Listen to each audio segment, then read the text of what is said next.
নিজেদের বেরিয়ে আসতে হবে, আমাদের যাতে কেউ অপবাদ না দিতে পারে।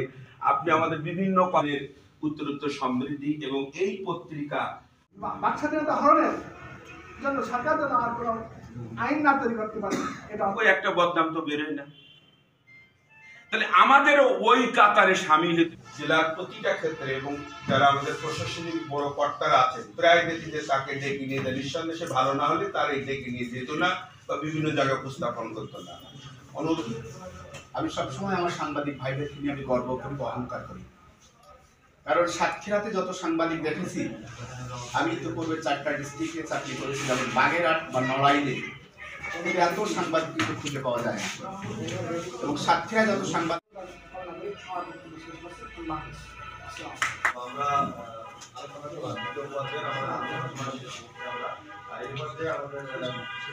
আজকের আলোচনা সভা